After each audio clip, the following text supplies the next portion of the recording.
In the quiet evening stillness of Westfield University's ivy-wrapped quad, a tenured black law professor was about to be interrogated like a trespasser. What started as a suspicious glance through an office window spiraled when Karen Whitman, a mid-level administrator, marched outside to demand identification from a man who had more legal knowledge in his pocket than she'd absorbed in her entire career. Dr. Marcus Washington wasn't your typical faculty member.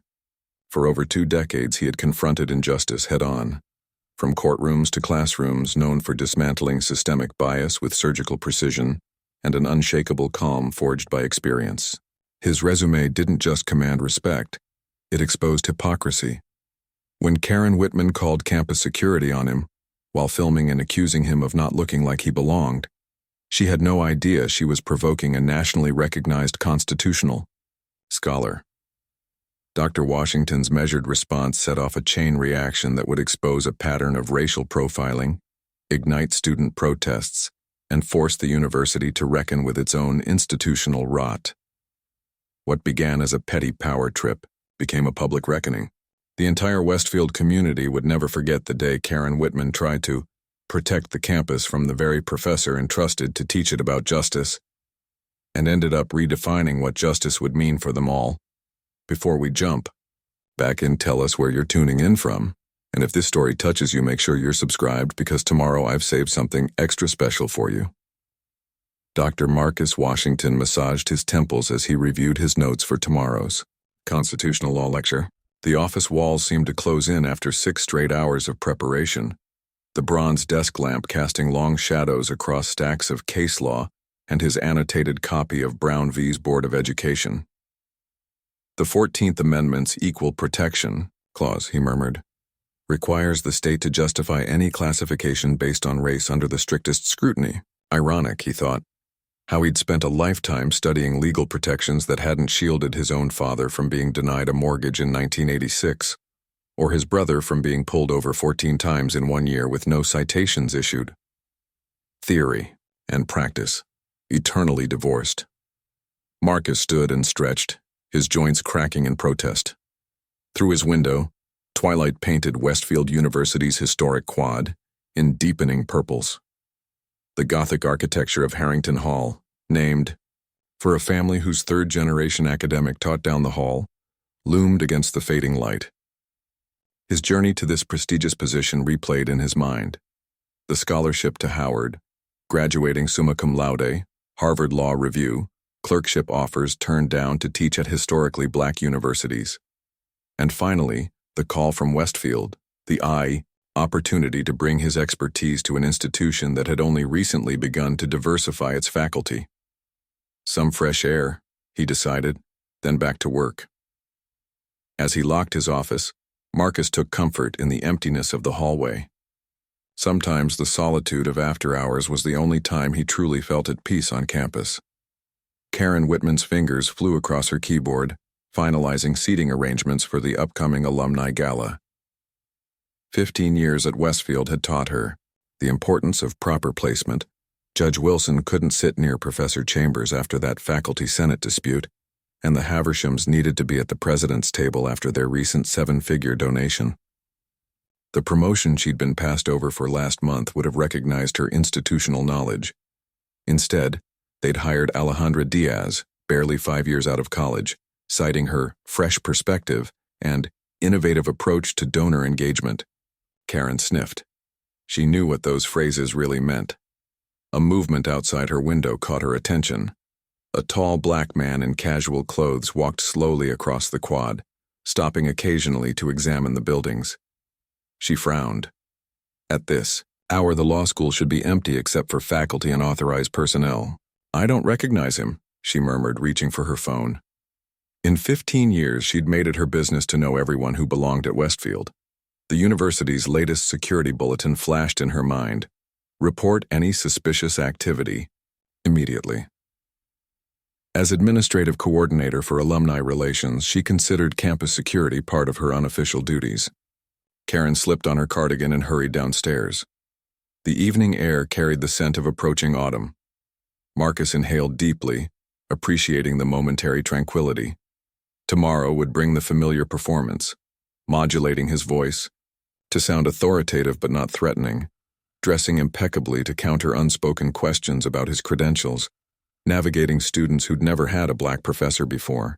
He paused to admire the limestone facade of the law school's main building, its weathered inscriptions proclaiming a commitment to equal justice under law. 8 decades before his arrival, the university had fought integration. Now his portrait would eventually hang in its hallowed halls. Progress, however, incremental. "Excuse me, sir." The sharp voice shattered his reverie. Marcus turned to see a white woman in her 50s approaching, phone extended before her like a shield. Her cardigan and sensible pumps screamed administration. Her tight smile failed to reach her eyes. "Can I help you?" he asked, his voice automatically adopting the calm, measured tone he used when pulled over by police. "I need to see some identification." The woman's phone was clearly recording. "We've had reports of unauthorized individuals on campus. What are you doing here at this hour?" 20 years of conditioning prevented Marcus from showing his immediate frustration. "I'm faculty," he said evenly. "Dr. Marcus Washington, Constitutional Law. Do you have ID to verify that?" Her eyes narrowed with suspicion. "Anyone can claim to be faculty." Marcus reached for his wallet, the familiar weight of this interaction settling onto his shoulders. He produced his faculty ID with its embossed university seal and unflattering photograph. "I'm preparing for tomorrow's lecture," he explained, holding out the identification. "Just taking a break to clear my head." Karen examined the ID with exaggerated scrutiny, her phone still recording. "This says you're new. Just started this semester?"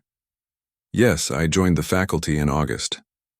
"And you're out here alone, at this hour, just walking around?" Her emphasis suggested criminality in the simple act.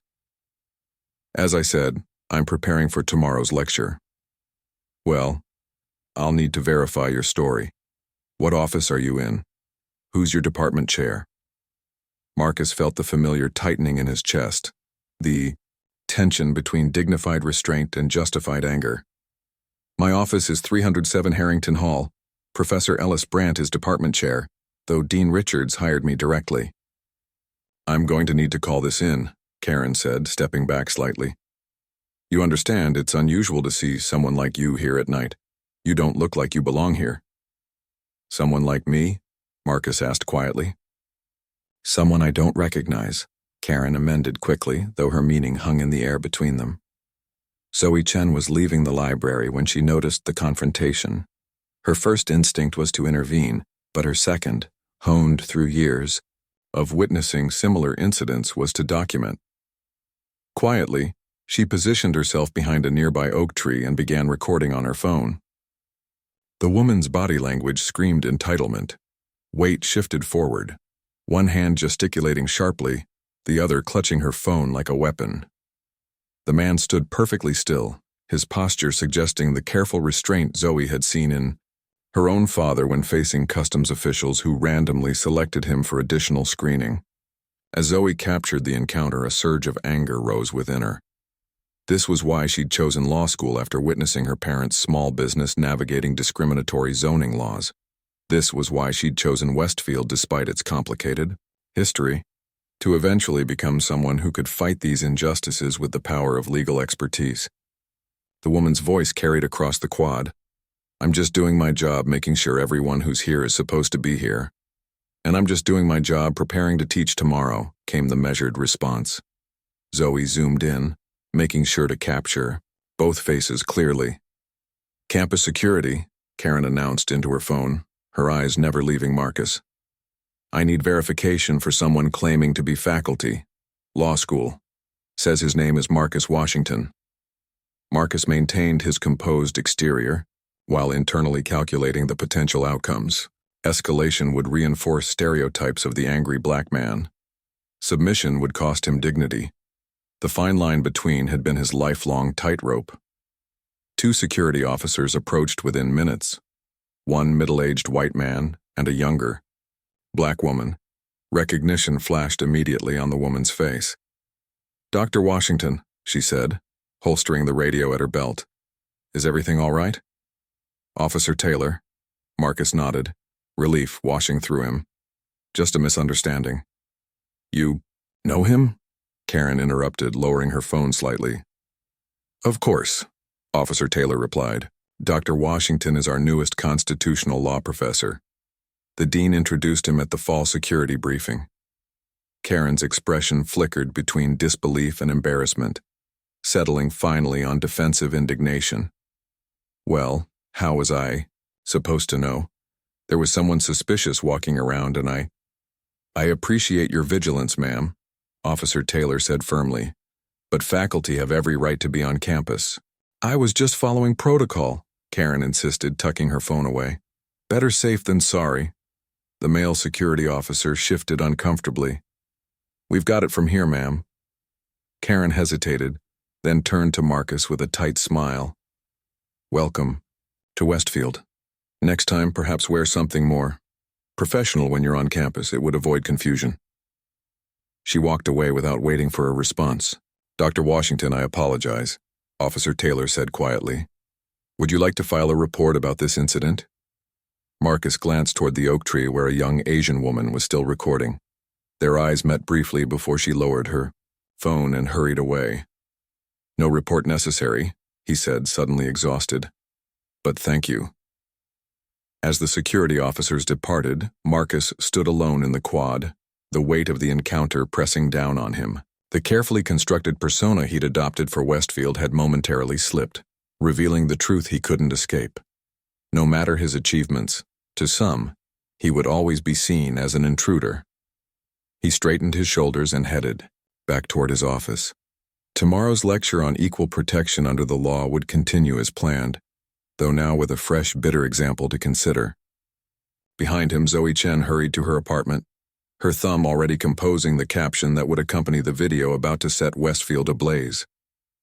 Zoe Chen's hands trembled slightly as she uploaded the video.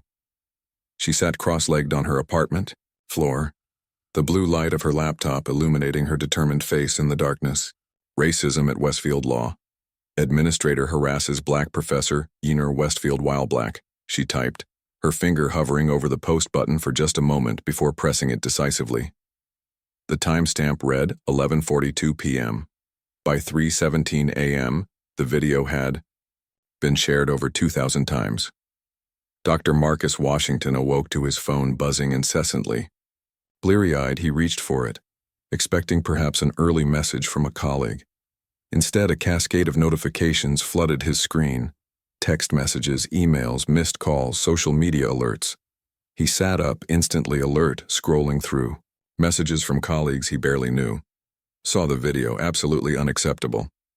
This is why we need more professors like you. What happened to you is inexcusable. I stand with you. His stomach tightened as he opened a link to the video. There it was. Last night's confrontation captured from an angle that showed every microaggression, every power dynamic in stark relief. The video had already accumulated over 30,000 views. Marcus pressed his palms against his eyes. Today's lecture, the one he'd stayed late preparing, was scheduled for 10 a.m. In less than 4 hours, he would face a classroom of students who had likely all seen him being treated like a trespasser on the campus where he taught. His phone rang again. This time it was Dean Eleanor Richards. Dean Richards had been in crisis management meetings since 6 a.m., having barely slept after being alerted to the video just after midnight.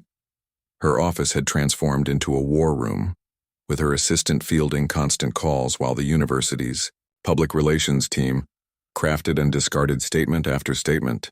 The video has reached national outlets, said Roger Mills, the university's communications director, sliding a tablet across the desk showing headlines. Prestigious university latest battleground in racial profiling incident. Black law professor harassed on his own campus. Westfield University faces backlash after viral video. We need a statement within the hour, Roger continued. Social media is exploding with the hashtag Westfield while black. Student groups are planning a protest for noon today. Dean Richards nodded, her perfectly coiffed silver bob barely moving. At 58, she had navigated countless university crises during her ascent as the first female dean of Westfield Law. But this felt different, more volatile, more potentially damaging to the institution's reputation and her own legacy of increasing diversity. "And the professor?" she asked. "Have we spoken with Dr. Washington?" "He's not answering calls. Can't blame him." Dean Richards massaged her temples. "And the staff member?" "Karen Whitman, administrative coordinator in alumni relations. She called in sick this morning." "Convenient," muttered Alicia Jones, the university's diversity officer, speaking for the first time. "We need to consider termination. This is textbook racial profiling." Dean Richards frowned. "Let's not rush to judgment. We need to follow protocol, conduct an investigation." "With all due respect," Alicia interrupted, "the investigation is that video. What exactly needs clarification?" The phone on the desk buzzed. "Dean Richards, I have 3 trustees on the line. They're concerned about donor reactions." Richards straightened her blazer. "Tell them I'll call back in 15 minutes. She turned to her team. "Draft a statement acknowledging the incident, expressing support for Dr. Washington, and promising a thorough review. Nothing about specific consequences yet." As her team dispersed, Dean Richards dialed Dr. Washington's number again. "This time," he answered. Across campus, students gathered in the undergraduate center, many having been up all night as the video spread through their social networks. Zoe stood in the center of a group of about 30 students, her laptop open on a table covered with hastily made signs. "The university will try to minimize this," she said. "They'll call it an isolated incident, a misunderstanding. We need to make sure they understand it's part of a pattern." The students, predominantly people of color, though with a noticeable contingent of white allies, nodded in agreement. "I've drafted a list of demands," Zoe continued, distributing printed sheets. 1. Immediate termination of the administrator. 2. Mandatory anti-bias training for all staff and faculty. 3. Increased funding for minority student organizations and diversity initiatives. 4. A public apology to Dr. Washington and the entire community of color at Westfield. "What about a scholarship in Dr. Washington's name?" suggested a student near the back. "Good. Add it to the list," Zoe nodded. "We meet at the administration building at noon. Bring everyone you know." As the meeting continued, Zoe's phone lit up with a message from an unknown number. "I saw your video. I've experienced similar treatment from that same administrator. We should talk. Shanice Johnson, Admin Assistant, Business School." Zoe's eyes widened as she read the message. Evidence of a pattern would strengthen their case significantly. Karen Whitman sat in her bathrobe at her kitchen table, staring blankly at her laptop screen. The local news played on her television in the background, and she flinched when she heard the anchor say, "Westfield University." Her phone had been ringing constantly. She'd turned it off after the 3rd call from HR and the 20th notification of a social media tag. How had everything spiraled so quickly? She'd only been doing what she thought was right, protecting the campus, maintaining standards. The doorbell rang, startling her. Through the peephole, she saw James Harrington, senior faculty member and her neighbor for the past 8 years. "James," she said, opening the door, relief evident in her voice. "Thank God it's you." Professor Harrington stepped inside, his patrician features set in a concerned frown. In his late 60s, with silver hair and elbow patches on his tweed jacket, he embodied the Westfield tradition his grandfather had helped establish. "Karen, I came as soon as I saw the news. Are you all right?" She collapsed into a chair, tears springing to her eyes.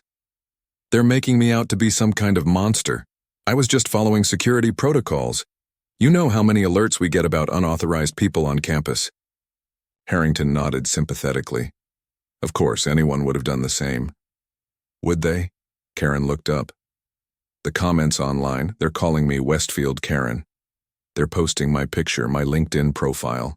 Someone even shared my home address. I'm getting death threats, James. Outrageous, Harrington muttered. This cancel culture has gone too far. I've already called several trustees. This rush to judgment is exactly what we teach our students to avoid. Karen wiped her eyes. HR has called multiple times. I'm afraid to even check my email. What if they fire me? Where would I go after 15 years? That won't happen, Harrington assured her, though uncertainty flickered behind his confident tone. You need to craft a statement, something that explains your position without admitting fault. I'll help you. As they began drafting, Karen's narrative solidified. She was a dedicated employee following protocol, now being persecuted for doing her job. The frightening possibility that her actions reflected deep-seated biases remained safely unexplored. In a small cubicle in the business school administrative offices, Shanice Johnson watched the video for the 4th time. Each viewing brought back vivid memories of her own encounter with Karen Whitman 6 months earlier. Being questioned while working late, having her staff ID scrutinized, the same coded language. You don't look like you belong here.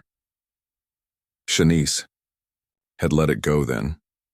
After 10 years at Westfield, she'd developed a careful strategy for navigating these waters. Pick your battles, document everything, but keep your head down. She'd noted the incident in her personal journal but never filed a formal complaint. What would have been the point? It would have been Karen's word against hers. But now there was proof that this was a pattern. Her phone sat on her desk. The message to Zoe Chen sent but not yet answered. Coming forward carried risks. The university might protect its reputation by discrediting her. Karen had connections with senior faculty like Harrington. Most concerning, the spotlight would suddenly be on her, Shanice Johnson, who had worked so hard to be invisible when necessary. Her desk drawer contained a folder with dated entries of every microaggression she'd experienced at Westfield. Insurance, she'd told herself. Now she wondered if it was time to use it. Her computer chimed with an email notification. Subject: Emergency Staff Meeting, 4 p.m. today. All staff are required to attend a briefing regarding recent campus events and appropriate response protocols. Shanice closed the email and reached for her drawer. Dean Richards stood at her office window, watching students gather on the quad below. Signs were being distributed, a megaphone tested. The clock showed 11:27 a.m. Her morning had been a cascade of competing pressures. 3 major donors had called, threatening to withdraw support if Karen was terminated without due process. The faculty senate chair had emailed demanding immediate action. The president of the university had left a carefully worded voicemail about balancing justice with prudence. She turned as her assistant announced, "Dr. Washington is here." Marcus entered, impeccably dressed in a charcoal suit, his face a careful mask of professionalism. Despite the chaos surrounding him, he carried himself with a dignity that made Richards momentarily ashamed of her focus on institutional reputation. "Dr. Washington, thank you for coming. Please, sit down." "I prefer to stand, thank you," he replied quietly. Richards nodded, feeling oddly like a student called to the principal's office. "I want to express my personal apologies for what happened last night. It was unacceptable, and we are taking it very seriously." "I appreciate that," Marcus said, his voice neutral. "May I ask what specific actions the university plans to take?" Richards hesitated. "We're conducting a thorough review. Ms. Whitman has been placed on administrative leave pending investigation." "I see." His expression remained unchanged. "And the investigation will conclude?" "As quickly as possible, while ensuring fairness to all parties," Richards replied, falling back on administrative language that sounded hollow even to her own ears. Marcus finally sat down, folding his hands carefully on his lap. "Dean Richards, I've spent my career studying how institutions respond to racial incidents. The pattern is predictable. Expressions of regret, promises of investigation, administrative leave that functions as a cooling-off period, then a return to the status quo once public attention fades. Richards felt her face flush. "Westfield is committed to meaningful action, Dr. Washington." "Then demonstrate that commitment," he said simply. "Because at noon, you'll have hundreds of students demanding action. By tomorrow, you'll have national, civil rights organizations involved. The choice isn't whether to act, it's whether to lead that action or be forced into it." A knock at the door interrupted them. Richard's assistant poked her head in. I'm sorry, but Professor Harrington is insisting on seeing you. He says it's urgent. Richards sighed.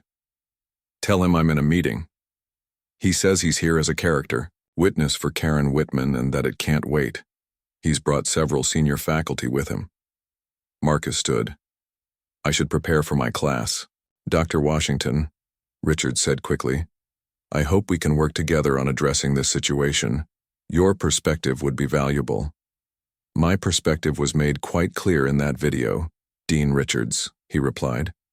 The question is whether Westfield values it enough to actually listen. As he left, Richards watched through her window as the crowd on the quad grew larger. On her desk, her phone lit up with yet another call from the Board of Trustees.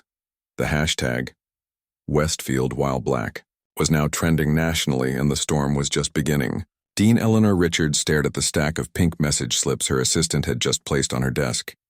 Each represented another voice demanding her attention in the crisis that had engulfed Westfield in less than 24 hours. She picked up the top one, noting the name of Clayton Montgomery, a trustee whose family had contributed over $8 million to the university's endowment. He said, and I quote, "If you sacrifice a dedicated employee to the mob without due process, you can forget about the new library wing," her assistant said apologetically. Richards nodded, sorting through the remaining messages. Trustee, major donor, state senator, media request, trustee again. The weight of institutional self-preservation pressed down on her shoulders like a physical burden. Through her window, she could see the growing crowd on the administration building steps.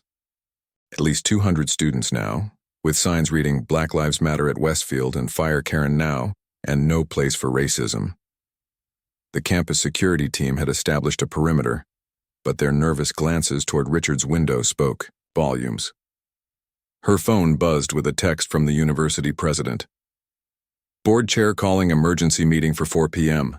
Need clear recommendation from you before then. Richards closed her eyes briefly. Her rise through academic administration had been built on compromise, on finding middle paths that appeased competing interests while allowing incremental progress.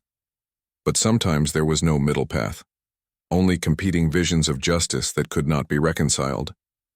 Her intercom buzzed. Dr. Washington is here for your 1:30 meeting. Taking a deep breath, Richard straightened her blazer and cleared the message slips from view. Marcus Washington had not slept. After his morning class, where he'd delivered his lecture on equal protection with a composed professionalism that had earned him a standing ovation from his students, he'd retreated to his office to prepare for this meeting. Legal pad after legal pad filled with his precise handwriting, analysis of similar incidents at peer institutions, case studies of successful interventions, architectural blueprints for systemic change rather than individual scapegoating. His legal training had taught him to channel emotion into strategy, to transform indignation into action. He nodded politely to Richard's assistant as he entered the dean's office, this time accepting the offered seat. Thank you for seeing me again. Dean Richards, he began, placing his folder on her desk. I have a proposal I'd like to discuss. Richards looked momentarily surprised. She had clearly expected demands, anger, perhaps even threats of legal action. Please go ahead. The protesters outside are calling for Ms. Whitman's termination, Marcus said, gesturing toward the window. And while I understand that impulse, I believe it misses the larger opportunity. Opportunity? Richards echoed. Westfield has a chance to address not just a symptom, but the underlying condition, Marcus continued. Firing Karen Whitman might provide momentary satisfaction, but it would allow the institution to avoid confronting the culture that enabled her actions, and the countless similar interactions that don't happen to be caught on video. Richards studied him carefully. What exactly are you proposing? Marcus opened his folder. A comprehensive initiative on implicit bias and institutional racism, mandatory for all faculty, staff, and administration, including yourself and the board of trustees, led by experts in the field, with compensation for those contributing their lived experiences. And yes, Ms. Whitman would participate as well, as part of her accountability process. You're suggesting we keep her employed? Richards asked, unable to mask her surprise. I'm suggesting that true accountability isn't just punishment. It's education, reflection, and institutional change. Marcus slid the outline across her desk. The proposal includes restructured hiring practices, regular climate surveys, and funding for affinity groups. It would position Westfield as a leader, rather than a reactor. Richards skimmed the document with growing interest. This is comprehensive and expensive. Less expensive than defending discrimination lawsuits. Less costly than the damage to Westfield's reputation. Marcus replied, evenly, and frankly, less painful than watching another generation of students and faculty of color endure what I experienced. The shouts from outside seemed to grow louder. Richards turned the proposal's pages, her expression thoughtful. I appreciate this approach, Dr. Washington, but I'm not sure the protesters or the trustees will be satisfied with anything short of Ms. Whitman's termination. Leadership means doing what's right, not what's expedient, Marcus said quietly. That's what I teach my students. I'd hope Westfield's administration believes the same. Before Richards could respond, her phone rang. Excuse me, she said, glancing at the caller ID. I need to take this. It's the president. As Richards answered, Marcus sat back in his chair, watching her expression shift from confident administrator to careful subordinate. The institutional hierarchy asserted itself even in crisis. She's completely unreasonable, Karen said, pacing back and forth in her living room. She wants me to sign a statement acknowledging unconscious bias and harmful impact regardless of intent. She spat the words as if they were poison. Professor Harrington frowned from his seat on Karen's floral sofa, reading the email from HR on his reading glasses perched on the end of his nose. They're clearly trying to placate the protesters while avoiding litigation. They're throwing me to the wolves, Karen's voice rose. 15 years of service and this is how they treat me? I was doing my job, James, following protocol. Harrington nodded sympathetically, though a flicker of doubt had begun to grow since his meeting with the dean and several other senior faculty earlier that morning. Dean Richards had shown them the footage from both angles, Zoe's viral video and the security camera that had captured the interaction from another perspective. Even Harrington had to admit that the optics were unfortunate. Have you considered, he began carefully, that there might be a way to acknowledge the impact of your actions without admitting deliberate wrongdoing? Karen stopped pacing. What do you mean? Perhaps something along the lines of, while I was following security protocols as I understood them, I recognized that my approach caused distress to Dr. Washington, which was never my intention. But that's still admitting I did something wrong, Karen protested. It's acknowledging impact without conceding malice, Harrington explained. It's the difference between saying you hurt someone accidentally versus intentionally. Karen crossed her arms. And if I refuse? Harrington sighed. Then I'm afraid your position becomes much more difficult to defend. He removed his glasses, polishing them with his handkerchief. Karen, I've known you for 8 years. I believe you're a good person who made a mistake. But the university is under tremendous pressure. From a bunch of coddled children and their social justice tantrums, Karen muttered. And from the media, and from alumni, and from potential future students and their parents, Harrington added. This isn't just going away. Karen's phone buzzed with a notification. She glanced at it and her face paled. They've found my sister's Facebook page. They're sending her messages now. She sank into a chair. What am I supposed to do, James? My whole life is falling apart. Harrington looked at her with genuine concern. Despite his family's legacy at Westfield, despite his certainty that standards needed to be upheld, he was not immune to human suffering. Let me talk to Dean Richards again. Perhaps we can arrange a meeting, a reconciliation of sorts with Dr. Washington. Clear the air directly. Karen looked dubious but nodded. If you think it would help. As Harrington drafted an email to the dean on his tablet, Karen opened her laptop and began typing her own message to HR. one that emphasized her exemplary service record, her adherence to protocol, and her status as the true victim in this escalating nightmare. Zoe Chen and Shanice Johnson sat in a quiet corner of the campus coffee shop, as far from other patrons as possible. Shanice had suggested the meeting place, neutral territory, away from administrative offices where their conversation might be overheard. "I've documented everything," Shanice said quietly, sliding a thin folder across the table. 6 incidents over the past 3 years. The one with me was the most direct, but there are others involving staff and students of color. Zoe opened the folder with careful hands, scanning the meticulously dated entries. "And you never reported any of this officially?" Shanice gave a small, tired smile. "You're young. You still believe institutions will protect you when you speak up. But now there's video evidence and public pressure," Shanice acknowledged. "That changes the calculation." Zoe pulled out her phone, opening a secure document scanning app. "May I?" Shanice nodded, watching as Zoe methodically photographed each page. "What will you do with these?" "Add them to our presentation for the administration," Zoe replied. "We're meeting with the dean tomorrow morning. This proves a pattern of behavior, not an isolated incident." Shanice took a sip of her tea, her expression conflicted. "I could lose my job for this." "Or you could help change the university," Zoe countered. "Would you be willing to speak at a rally tomorrow?" "Your perspective as staff would be powerful." Shanice looked down at her hands. "I have rent to pay, and my mother's medical bills." "I understand," Zoe said, her activist fervor momentarily tempered by reality. "What about an anonymous statement I could read?" Shanice considered this, then nodded slowly. "I can do that." She pulled out a notebook and began writing, her handwriting small and precise. "Use this how you need to." As Shanice wrote, Zoe's phone lit up with messages from other student organizers. "The administration just announced they're holding a town hall tomorrow afternoon," she reported. "They're calling it a community dialogue on recent events."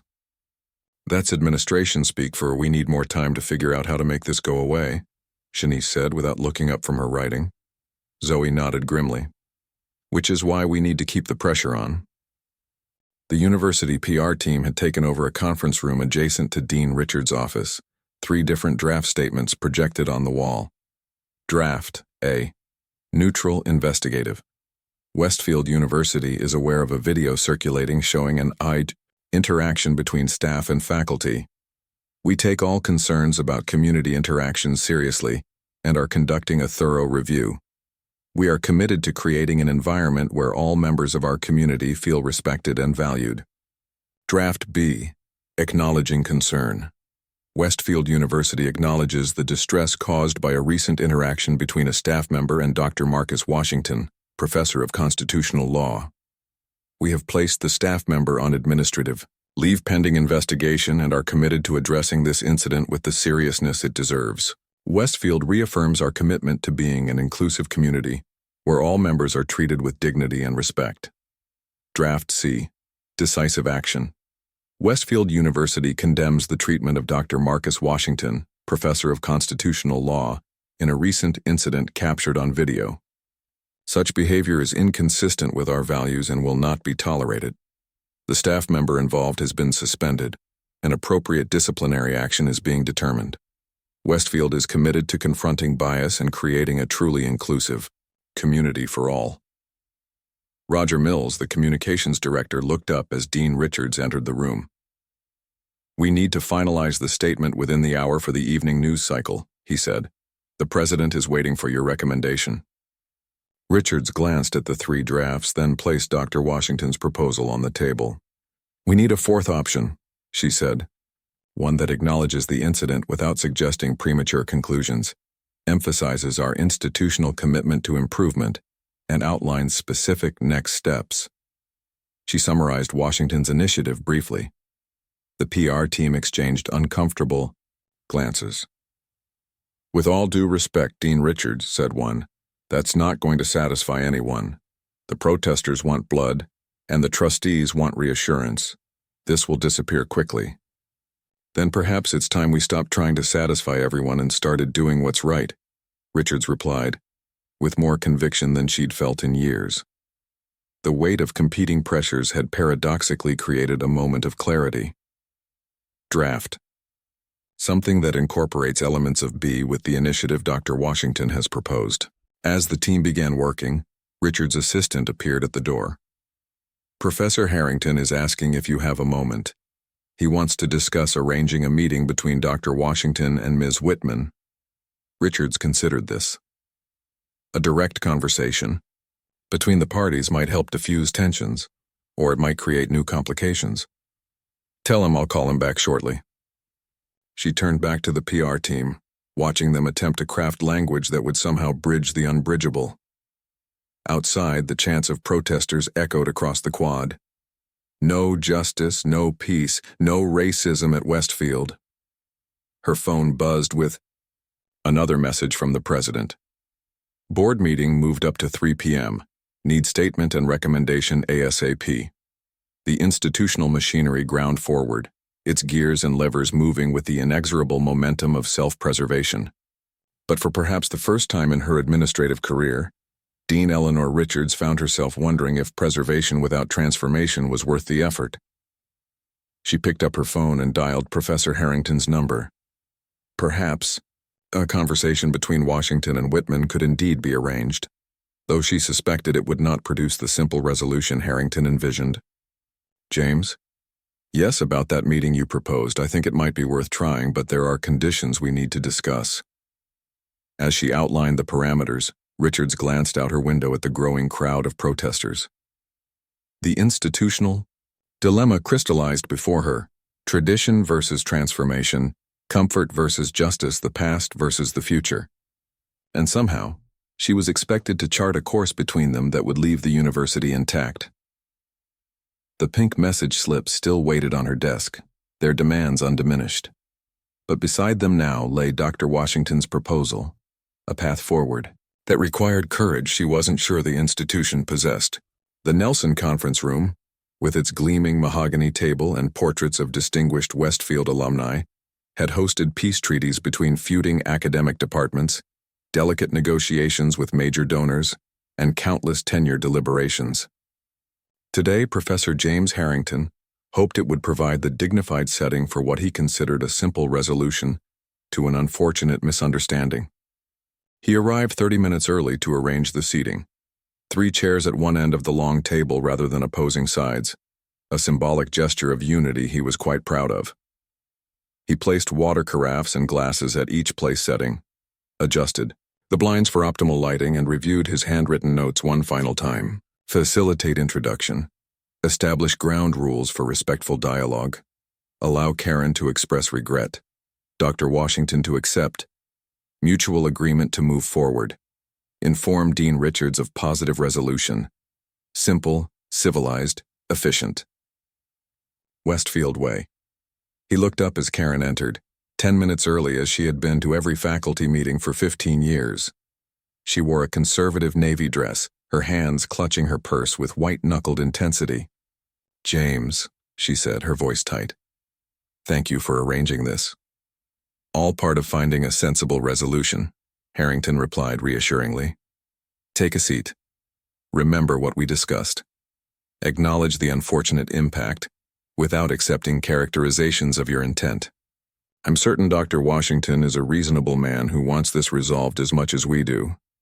Karen nodded, though her expression suggested limited confidence in this assessment. She chose the middle seat, arranging her notebook and pen with precise alignment to the table edge. A light tap at the door announced Dr. Washington's arrival exactly on time. He entered with calm composure, dressed in a charcoal suit that conveyed both professionalism and dignity. He nodded to Harrington, then to Karen, before taking the offered seat. Thank you for agreeing to this conversation, Harrington began, slipping naturally into the role of mediator. I believe direct dialogue is always preferable to public spectacle and social media frenzies. Washington's expression remained neutral. I appreciate the opportunity, Professor Harrington. Excellent, Harrington continued. I suggest we begin by acknowledging that an unfortunate interaction occurred, which was captured on video without context or background information. Ms. Whitman would like to share her perspective, and then perhaps we can move toward mutual understanding. He turned expectantly to Karen, who straightened her already perfect posture. Dr. Washington, she began with rehearsed formality, I want to express that I'm sorry if you were offended by our interaction the other night. That was never my intention. I take campus security very seriously, and was simply following protocols that instruct us to verify the identity of individuals on campus after hours, particularly in restricted areas like the law school quad. She paused, glancing at Harrington, for affirmation before continuing. I would have questioned anyone I didn't recognize. Race had nothing to do with it. The statement hung in the air like stale smoke. Washington's expression remained carefully composed as he studied Karen's face. Ms. Whitman, he finally replied, I appreciate you agreeing to this conversation. I wonder if I might offer some context that might help us understand what happened from a different perspective. Karen gave a tight nod, her hands clasped firmly on the table. When you approached me that evening, Washington continued, his voice even and professorial, you became part of a historical continuity that extends far beyond campus security protocols. The surveillance and policing of black bodies in white spaces has a long documented history in American society. Harrington shifted uncomfortably in his chair. From slave patrols to sundown towns, from papers, please, to stop and frisk, the demand that black people justify their presence carries weight beyond any individual encounter, Washington continued. When you insisted on verifying my story despite seeing my faculty ID, when you suggested I didn't look like I belonged here, you were, whether consciously or not, participating in that tradition. Karen's expression hardened. That's completely unfair. I was doing my job. I understand that's how you see it, Washington acknowledged. But intent and impact are different matters. Whatever your intentions, the impact was to suggest that my presence required explanation and verification in a way that my white colleague's presence does not. That's simply not true, Karen insisted, her voice rising slightly. I would have questioned anyone I didn't recognize. Would you? Washington asked quietly. Have you questioned white faculty members you didn't recognize? Have you followed them with your phone recording when they identified themselves as professors? Karen's cheeks flushed. This is exactly the problem with everything today. Anything a white person does can be twisted into some kind of racism. I've worked at this university for 15 years. I've never been accused of anything like this before. Harrington cleared his throat. Perhaps we could focus on moving forward rather than debating interpretations of the past. The important thing is that both parties understand each other better now. But that's precisely the issue, Professor Harrington, Washington said, turning to him. We can't move forward without acknowledgement of what actually happened. Moving forward often means asking the person who experienced discrimination to bear the burden of forgiveness without meaningful recognition of harm. Harrington's discomfort visibly increased. This was not the straightforward resolution he had envisioned. Dr. Washington, Karen said, her voice now trembling, do you have any idea what this has done to my life? I'm receiving death threats. My sister's family is being harassed. I might lose the job I've given 15 years to, all because I was trying to keep the campus safe. Tears welled in her eyes. I'm the one being destroyed here. And for what? Doing my job too thoroughly? Washington regarded her with a complexity of emotion, frustration at her inability to see beyond her own perspective, but also genuine recognition of her distress. Ms. Whitman, I don't want to see you destroyed. That's not my goal here. But I do want to see acknowledgement and change, both individual and institutional. Harrington, sensing an opening, interjected. Perhaps we could agree that a misunderstanding occurred without attaching blame. With respect, Professor Harrington, Washington interrupted gently, characterizing racism as a misunderstanding minimizes the harm and obscures the need for change. What happened wasn't a misunderstanding. It was a manifestation of bias that needs to be recognized before it can be addressed. Karen pushed back her chair abruptly. This is pointless.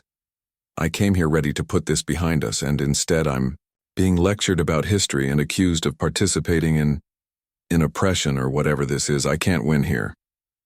This isn't about winning, Washington replied. It's about growth, about recognizing patterns so we can break them. I don't need to be educated by you, Karen snapped, gathering her purse. I have nothing to apologize for beyond perhaps being too diligent in my concern for campus safety.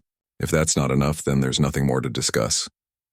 She stood, looking to Harrington for support. James, I tried. You saw that I tried.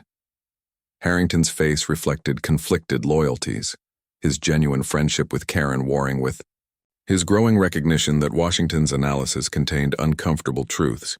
Karen, perhaps if we took a short break? No, she said firmly. I've said what I came to say. She turned to Washington with a final brittle attempt at civility. I hope you find whatever resolution you're looking for, Dr. Washington. It clearly isn't going to come from me. With that, she walked out, leaving the two men in silence broken only by the faint sounds of protest chants drifting through the windows. Outside the administration building, the protest had grown to nearly 500 students, faculty, and staff. Zoe Chen stood on the steps, megaphone in hand, her voice carrying across the crowd. Westfield's statement yesterday promised a thorough review and commitment to our values, she called out. But vague promises aren't enough anymore. We need concrete action and institutional change. The crowd responded with cheers and raised fists. We've compiled a comprehensive list of demands, Zoe continued, gesturing to the document being distributed throughout the crowd. This isn't just about one incident or one administrator. This is about transforming Westfield into an institution that truly lives its professed values. Near the edge of the crowd, Dean Richards watched from a discreet distance, flanked by two members of her crisis management team. She accepted a copy of the demands from a student circulating through the gathering. The document was impressively thorough, specific, actionable items ranging from immediate consequences for Karen Whitman to structural changes in hiring practices, bias response protocols, curriculum development, and community engagement. They've clearly been working on this for longer than just the past day, observed one of her aides. Of course they have, Richards replied, because this incident isn't isolated. It's just the one that happened to be caught on video. She noticed, Zoe pointing her out to several other student leaders. I believe I'm about to be approached, Richards said to her team. Give me some space for this conversation. Sure enough, Zoe and three other students detached from the main group and walked purposefully toward her. Dean Richards, Zoe greeted, her polite but firm. We'd like to know if you've reviewed our demands and when we can expect a response. I'm reviewing them now, Richards replied, holding up the document. And I'm impressed by the thoroughness of your analysis. This isn't our first time advocating for change, said one of the other students, a young black woman wearing a Westfield Law t-shirt. But we're hoping it might be the last time we need to. Richards nodded. I understand, and I want you to know that Dr. Washington has also presented some thoughtful proposals that align with many of your points. I'll be discussing all of this with the president and board this afternoon. Zoe's expression remained skeptical. We've heard promises before, Dean Richards. I know you have, Richards acknowledged. But sometimes it takes a catalyst to create real change. Perhaps this is that moment. As the conversation continued, Richards found herself increasingly impressed by the student leader's articulation and strategic thinking. These weren't unreasonable radicals. They were engaged citizens holding their institution accountable. In Issei, a quiet corner of the library, Shanice Johnson sat with her laptop open, organizing the documentation she'd compiled over years of working at Westfield. The folder she'd shared with Zoe contained only a small portion of her records, the incidents, involving Karen Whitman specifically, but her complete archive was far more extensive. Dated entries, names, verbatim quotes, witnesses where available, all meticulously organized by department and severity. She'd been preparing this record for 3 years, ever since attending a workshop on documenting workplace discrimination.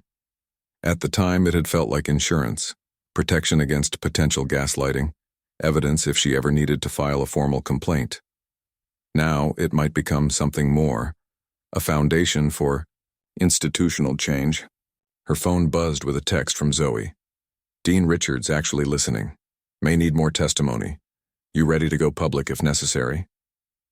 Shanice stared at the message, weighing consequences against possibilities.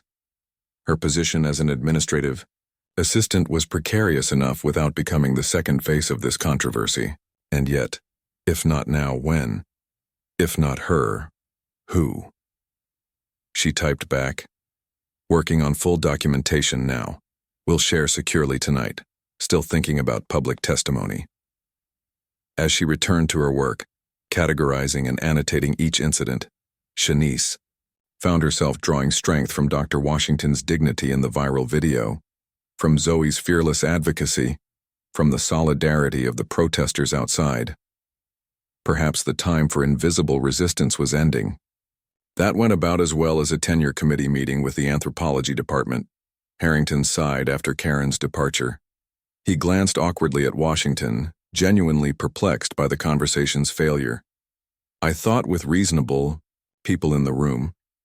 The reasonableness of the people isn't the issue, Professor Harrington, Washington replied. It's the unreasonableness of expecting someone to acknowledge harm when they've never been asked to see the world through others' eyes. He stood, gathering his notes. Ms. Whitman isn't a villain. She's a product of systems that have never required her to examine certain assumptions. Harrington frowned. You make it sound like she's incapable of understanding. Not incapable, Washington corrected. Unpracticed, unequipped. The work of recognizing bias isn't intuitive. It requires education, self-reflection, and often discomfort. Ms. Whitman isn't ready for that discomfort yet. Harrington found himself unexpectedly defensive. Some might argue that you're equally unwilling to consider her perspective, the pressures of her job, the security concerns. I've spent my entire life considering perspectives like Ms. Whitman's, Washington interrupted, his composure momentarily giving way to a flash of authentic frustration. Black Americans don't have the luxury of ignoring white perspectives. Our survival has depended on understanding them. The statement hung in the air between them.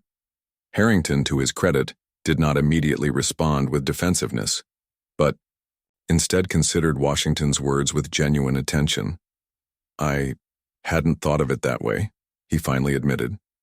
Washington nodded, recognizing the small but meaningful acknowledgement.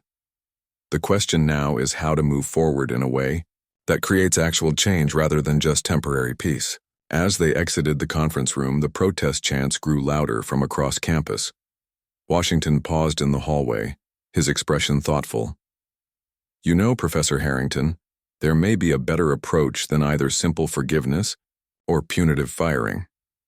I'm certainly open to suggestions at this point, Harrington replied, his confidence in easy solutions thoroughly shaken. I need to refine the proposal I shared with Dean Richards, Washington said, more to himself than to Harrington. An approach that holds both individuals and institutions accountable while creating pathways for genuine transformation. As Washington headed toward his office, his mind already mapping out a revised strategy, Harrington stood in the hallway, watching him go. For perhaps the first time in his privileged academic career, the senior professor found himself confronting uncomfortable questions about his own assumptions, about who belonged at Westfield, about whose comfort was prioritized, about the difference between intention and impact. The portraits of distinguished alumni gazed down from the walls around him, their stern expressions seemingly asking what legacy he would ultimately leave in the institution his grandfather had helped build. The protests continued outside, their urgency undimmed by administrative statements or failed attempts at reconciliation. The time for superficial solutions had passed. The question was whether Westfield and those who loved it most could summon the courage for meaningful change. The question we need to be asking is, when did doing your job become a cancelable offense in America? The blonde anchor on National Morning leaned forward with practiced concern as she addressed Karen Whitman, who sat composed in a conservative blue blazer, her hands folded neatly in her lap. The chyron beneath her read, Campus Culture Wars, Employee Faces Termination for Following Security Protocols. That's exactly right, Sandra, Karen replied, her voice steady from hours of preparation. "I've served Westfield University faithfully for 15 years. Campus security has always been a priority, especially after several incidents of unauthorized individuals in restricted areas last semester." "And you were simply following established protocols?" "Absolutely. I noticed someone I didn't recognize in a restricted area after hours. I approached, asked for identification, and attempted to verify his story. That's exactly what our security training tells us to do." The anchor nodded sympathetically. "Yet you're being portrayed as some kind of racist villain." Karen's eyes glistened with carefully restrained emotion. "It's devastating. I've never been accused of anything like this in my life. Now I'm receiving death threats, my family is being harassed, and my career, my entire life, has been upended because I was doing my job diligently." "Some would say too diligently," the anchor prompted. Karen shook her head firmly.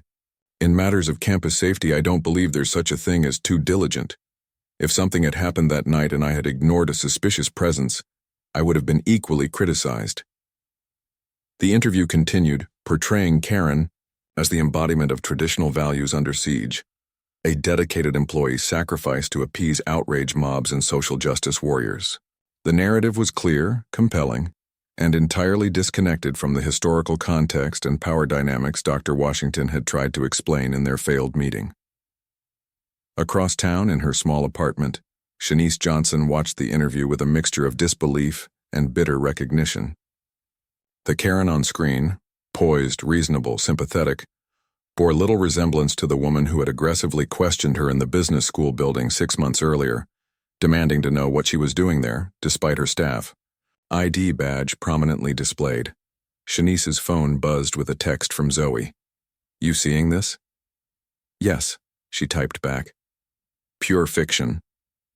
"We need your story more than ever," came Zoe's immediate reply. Shanice stared at the message, then back at Karen's performance on screen. The twisted narrative was winning sympathy across conservative media. Perhaps it was time. "I'm ready," she texted. "Use my documentation. Use my name." Dr. Marcus Washington declined, for the 7th time that day, a request for comment. This one came from the Washington Post, joining a growing list of media outlets seeking his perspective on what had now been dubbed the Westfield incident. "I appreciate your interest," he told the persistent reporter, "but my focus is on developing constructive solutions rather than media commentary." As he ended the call, Washington returned to the document open on his laptop. The proposal he'd initially shared with Dean Richards had evolved significantly, informed by student demands, faculty feedback, and his own deepening analysis of Westfield's institutional culture. The comprehensive initiative now included measurable outcomes, implementation timelines, accountability structures, and funding mechanisms, drawing on best practices from peer institutions while addressing Westfield's specific context and history. His phone rang again. Washington sighed, expecting another journalist, but the caller ID showed Lawrence Mitchell, a prominent civil rights attorney whose work Washington had long admired. "Dr. Washington," Mitchell's resonant voice came through the line. "I've been following your situation closely.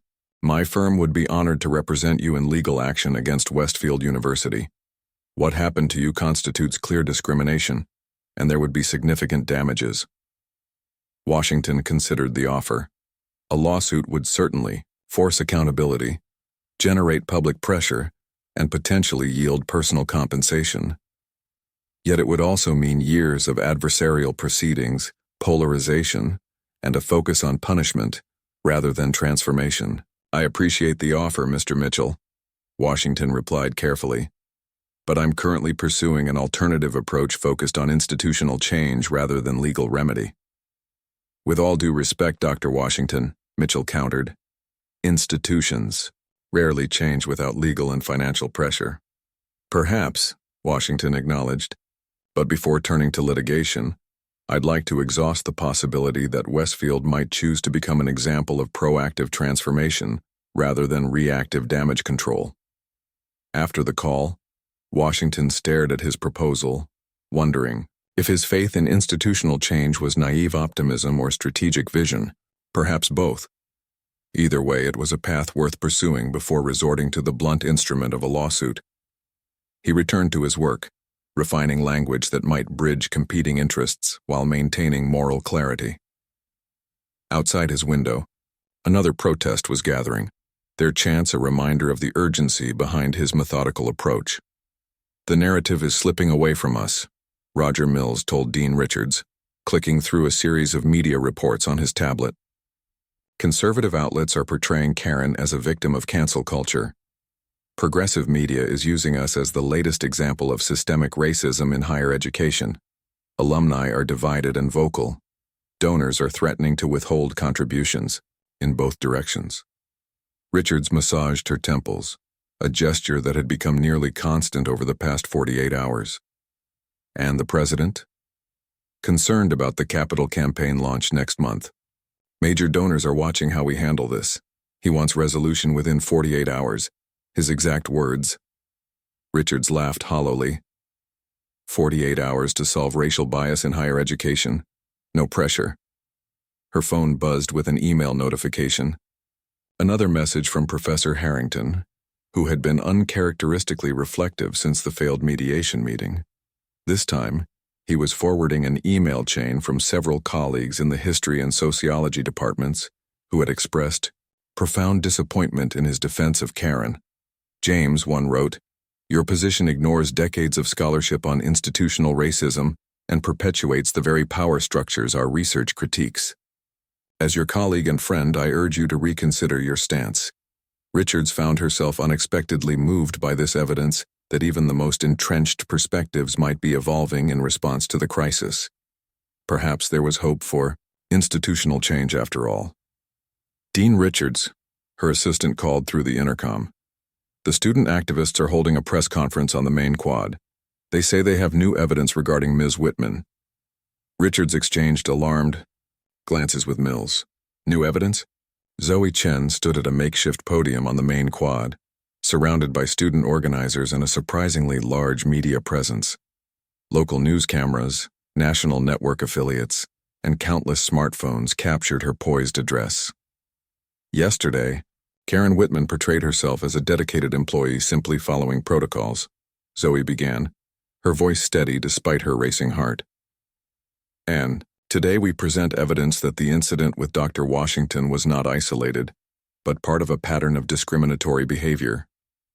She gestured to Shanice Johnson, who stepped forward with dignified composure. "My name is Shanice Johnson. I've been an administrative assistant in Westfield's business school for 10 years. 6 months ago, I experienced almost identical treatment from Ms. Whitman while working late in my office." Shanice described the encounter in measured terms, her voice occasionally wavering but never breaking. She explained how Karen had questioned her presence, demanded verification beyond her staff ID, and used the same telling phrase, "You don't look like you belong here." "At the time, I documented the incident but didn't file a formal complaint," Shanice continued. "Like many people of color in predominantly white institutions, I've learned to carefully choose my battles for self-preservation." She held up a folder. "But I kept records, not just of this incident but of others reported to me by colleagues and students of color who experienced similar treatment from Ms. Whitman." As Shanice spoke, a collective murmur swept through the crowd. The narrative was shifting, the isolated incident transforming into a documented pattern before their eyes. "We call on Westfield University to acknowledge this pattern," Zoe continued, stepping back to the microphone. "This isn't about a single misunderstanding. This is about repeated behavior that reveals underlying bias and an institutional culture that has enabled it for years." From the edge of the gathering, Professor Harrington watched with growing discomfort. The evidence presented directly contradicted Karen's insistence that race played no role in her actions. As a scholar, he couldn't simply dismiss documented patterns. As Karen's friend, he couldn't easily reconcile this information with his perception of her character. For the first time, he found himself questioning not just Karen's actions but his own reflexive defense of her, and the unexamined assumptions that had informed that defense. "It's all lies," Karen insisted, pacing her living room as her interview played on mute on her television. They're fabricating evidence now. This Shanice person never filed any complaint. There's no record of any such incident. That's what she said, her sister replied from the couch. She documented it but didn't file formally. Convenient, Karen scoffed. Make accusations with no official record to disprove them. Her phone buzzed with yet another message, this one from a conservative campus organization offering to host a forum where she could tell her side of the story. The supportive messages had been pouring in since her television appearance, from strangers, conservative commentators, and anti-woke activists who saw in her case a perfect battleground for the culture wars. People are supporting me, Karen said, scrolling through the messages. They see through this witch hunt. Her sister regarded her with concern. Karen, is there any possibility, any at all, that unconscious bias might have influenced your actions? Even a little? Karen stared at her in betrayal. Not you too. I'm just asking if you've considered. I know what I did and why I did it, Karen interrupted sharply. I was doing my job, period. If he had been white, I would have done exactly the same thing. Have you? Her sister asked quietly. Questioned white professors you didn't recognize? The question hung in the air, uncomfortable and unanswered. Karen turned away, unable or unwilling to engage with the possibility that her certainty might be flawed, that her perception might be shaped by biases she'd never been asked to examine. She returned to her phone, scrolling through supportive messages that reinforced her narrative of victimhood, each one a brick in the wall she was building against introspection. Dr. Washington worked through the night, cups of cold coffee accumulating on his desk as he refined his proposal, incorporated feedback, and prepared for his meeting with the university president the following morning. Dean Richards had arranged the meeting after receiving the president's 48-hour ultimatum, recognizing that Washington's approach offered the most promising path through the crisis. His phone chimed with an email from an unexpected source. Professor James Harrington. Dr. Washington, I owe you an apology. I approached our meeting with Karen assuming a simple misunderstanding between equals, failing to recognize the historical and institutional context you attempted to explain. The evidence presented today by Ms. Johnson has forced me to reconsider my perspective. While I still care about Karen as a colleague and friend, I can no longer defend her actions or deny the pattern they reveal. I would like to offer my support for your proposed initiative, particularly in helping my fellow senior faculty understand its importance. If you're willing to meet again, I would value the opportunity to listen more carefully this time. Respectfully, James Harrington Washington read the message twice, noting both its genuine reflection and its limitations. Harrington had taken an important step, but his journey toward understanding was clearly just beginning. Still, in a senior faculty member with Harrington's influence, even incremental growth could be leveraged for institutional change. He typed a brief affirmative response, then returned to his proposal. The final section addressed the question of Karen Whitman directly, neither ignoring her actions nor reducing the entire initiative to her case. The approach he outlined required courage from the administration, accountability without scapegoating, consequences that educated rather than merely punished. As he worked, Washington's phone buzzed again. This time it was Dean Richards. Dr. Washington, I apologize for calling so late, she began, her voice tense. But there's been a development you should know about before tomorrow's meeting with the president. What kind of development? Washington asked. The university's security office just found something in their archives, Richards explained. Video footage from 6 months ago. It shows Karen Whitman confronting Shanice Johnson exactly as Ms. Johnson described in today's press conference. Washington sat back in his chair, absorbing this information. That corroborates the pattern. Yes, Richards agreed. And it fundamentally changes how we need to approach this situation. The evidence of a pattern makes Ms. Whitman's position difficult to defend. But it also creates an opportunity, Washington noted, not just to address an individual's actions, but to confront the culture that enabled them. Exactly, Richards said, a new resolve in her voice. Your proposal is no longer just one option, it's the only viable path forward. The question is whether the university has the courage to take it. As they discussed strategy for the morning meeting, Washington felt a cautious optimism growing. The competing narratives were giving way to documented reality. The institution stood at a crossroads with the path forward increasingly clear, if not easy. Outside his window, the campus had finally grown quiet. The protesters dispersed until morning. But the silence felt temporary, a collective breath held in anticipation. Tomorrow would bring either meaningful change or deeper division. Westfield's response would reveal not just its values, but its vision of its own future.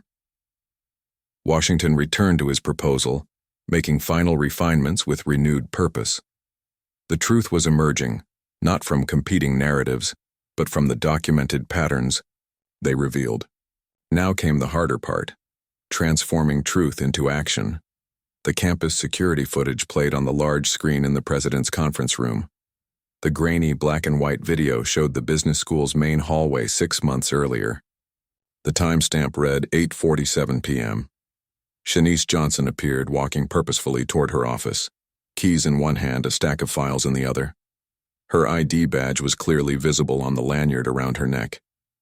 Less than a minute later, Karen Whitman entered the frame, approaching Shanice with the same confrontational body language she had used with Dr. Washington. Though the video had no audio, the similarity was unmistakable. The accusatory gestures, the phone held out recording, the repeated demands despite Shanice pointing to her ID badge. President William Caldwell paused the video, his expression grave. "I think we've seen enough." The room fell silent. Around the polished mahogany table sat the key decision-makers: President Caldwell, Dean Richards, the university's legal counsel, the head of human resources, and 2 senior trustees who had flown in specifically for this emergency meeting. "This is problematic," said Edward Blackwell, the older of the 2 trustees. At 72, the retired banking executive represented the university's traditional donor base. "The pattern is difficult to dismiss."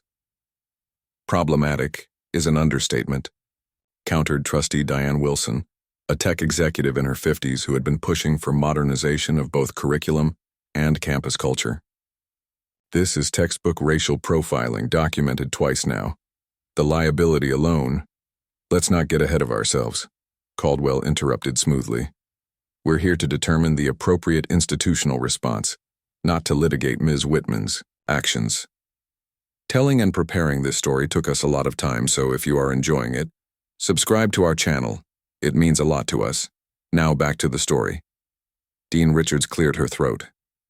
"I think Dr. Washington's proposal offers us a path forward that addresses the seriousness of the situation while also creating meaningful institutional change." She distributed copies of Washington's comprehensive initiative, which had been further refined after their late-night conversation. The trustees began reviewing the document with varying expressions of interest and skepticism. "This is quite ambitious," Blackwell noted, adjusting his reading glasses, "and expensive." "Less expensive than the alternatives," Richards replied, "both in financial and reputational terms." "And what about Ms. Whitman?" asked the HR director. "This proposal seems to envision her continued employment, albeit in a different capacity. After what we've just seen, I'm not sure that's defensible." Dr. Washington argues that simply terminating her would allow the institution to avoid confronting the deeper issues, Richards explained. He's proposing accountability through education and contribution rather than mere punishment. "Noble. In theory," Trustee Wilson said skeptically. "But will the campus community accept it? The students are still calling for her termination." "That's why Dr. Washington is meeting with student leaders this morning," Richards replied, "to present his vision directly." President Caldwell leaned back in his chair, steepling his fingers. As Westfield's first president of color, though safely moderate in his politics, he walked a constant tightrope between tradition and transformation, between the old guard that controlled the purse strings and the evolving demographics of students and faculty. "Let's be clear about our options," he said finally.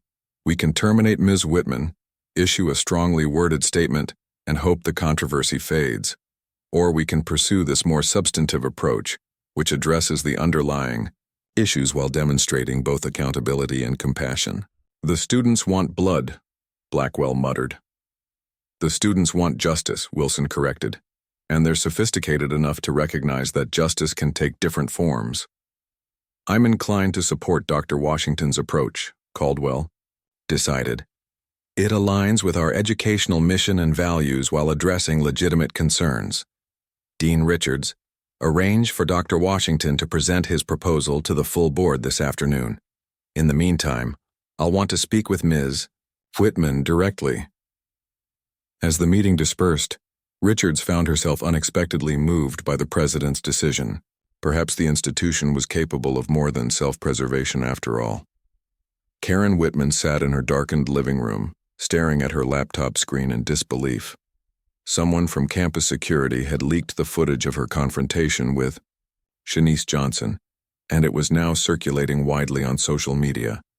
Side-by-side comparisons with the Dr. Washington video highlighted the striking similarities in her behavior. The carefully constructed narrative she had built, of conscientious attention to security, of race-blind protocol enforcement, crumbled in the face of this irrefutable evidence. Two separate incidents, 6 months apart, involving two different people of color, following the exact same pattern. Even her most ardent defenders were falling silent or walking back their support. The conservative campus organization that had offered to host her side of the story had quietly withdrawn the invitation. Her inbox, previously filled with supportive messages, now contained urgent requests from HR to contact them immediately. The phone rang, President Caldwell's office. Karen let it go to voicemail, unable to face whatever message awaited her. What defense could she possibly offer now? What explanation would sound like anything other than hollow excuses? For the first time, Karen allowed herself to consider a terrifying possibility. What if she had been wrong? Not just about these specific incidents, but about her fundamental understanding of her own actions and motivations? If she hadn't been simply following protocol, what had she been doing? The question opened a chasm of self-doubt that threatened everything she believed about herself. Her doorbell rang, startling her from her spiral of thoughts. Through the peephole, she saw Professor Harrington, his expression somber. "I've seen the footage," he said simply when she opened the door. Karen stepped back, allowing him to enter. "Everyone has." "Karen," he began carefully, "I've been your friend and supporter through this. I defended you because I believed you were being unfairly judged. But this evidence of a pattern—" "You're abandoning me too," she interrupted, her voice hollow. "I'm not abandoning you," Harrington replied, "but I can no longer defend actions that appear increasingly indefensible." Karen sank onto her couch, the facade of indignation finally cracking. "What am I supposed to do now? My career is over. My reputation is destroyed." Harrington sat across from her, his expression surprisingly gentle for a man who had spent decades avoiding emotional discomfort. "Perhaps it's time to consider that there might be something to learn here." "Learn? I'm being crucified, James." "You're being held accountable," he corrected. "There's a difference, one I've only recently begun to understand myself." Karen looked at him in surprise. Harrington had always been the stalwart defender of tradition, the voice of institutional continuity. "I met with Dr. Washington yesterday," he explained. "Really listened this time without my preconceptions. He's proposing an approach that offers a path forward, not just for the university, but potentially for you as well." "What kind of path?" "No one's going to forgive this." "Not forgiveness without accountability," Harrington acknowledged, "but perhaps restoration through genuine growth and contribution." As he outlined Washington's proposal, Karen listened with initial skepticism that gradually gave way to desperate hope. The path would be difficult, humbling, and uncomfortable, but it was a path where before she had seen only an abyss. "I don't know if I can do that," she whispered. "Face everyone. Acknowledge what I did. None of us know what we're capable of until we're required to find out," Harrington replied. "The question is whether you're willing to try." In a crowded classroom in the undergraduate center, Dr. Washington stood before 30 student activists, including Zoe Chen and several other leaders who had emerged during the protests. He had just finished presenting the key elements of his initiative, which he was calling the Westfield Equity and Inclusion Collaborative. "So instead of firing Karen Whitman, you want to make her part of the solution?" Zoe asked, her tone skeptical but not dismissive. "After what we've seen in those videos?" "I'm proposing something more difficult than termination," Washington replied. "I'm proposing that Ms. Whitman be required to engage in intensive education, to reckon publicly with her actions, and to contribute directly to the work of transformation, all while being held to strict accountability measures." "And if she fails to meet those measures?" asked another student. "Then termination would still be on the table," Washington acknowledged. "But I believe offering a path of restoration through genuine accountability serves our community better than simply removing one individual without addressing the culture that enabled her actions." The room buzzed with discussion as students debated among themselves. Washington waited patiently, recognizing that their skepticism was well-earned through years of institutional half-measures and broken promises. "I understand your proposal for the institution," Zoe said finally. "The comprehensive training, the structural changes in hiring and curriculum, the funding for affinity groups, those all address our broader demands. But for many students, especially students of color, seeing Karen Whitman remain employed feels like injustice." Washington nodded. "I understand that perspective, and for me personally, it would certainly be more satisfying to see immediate consequences. But I've spent my career studying systems of justice, and I've come to believe that true accountability isn't about satisfying our desire for punishment. It's about creating paths for genuine transformation." "That's asking a lot of the people she's harmed," another student pointed out, "to watch her continue working here." "It is," Washington agreed, "and no one should be required to forgive or to interact with her if they choose not to. But consider this. Which outcome would better serve our community in the long term? Removing Karen Whitman while leaving the underlying culture intact, or using this moment to catalyze deeper transformation, even if that path is messier and less immediately satisfying?" Zoe studied him thoughtfully. "You really believe institutional change is possible, after everything you've experienced?" "I believe it's necessary," Washington replied. "And I believe this moment, painful as it is, creates an opportunity we would be remiss to squander on symbolic actions alone." The discussion continued, passionate but substantive. Washington found himself impressed by the students' sophistication and strategic thinking. They weren't naive idealists demanding simplistic solutions. They were engaged citizens grappling with complex questions of justice, accountability, and institutional change. After nearly 2 hours, Zoe stood to address the room. "We need to discuss this among ourselves and consult with the broader coalition. But speaking personally, I see the wisdom in Dr. Washington's approach, even if it's not the outcome I initially wanted."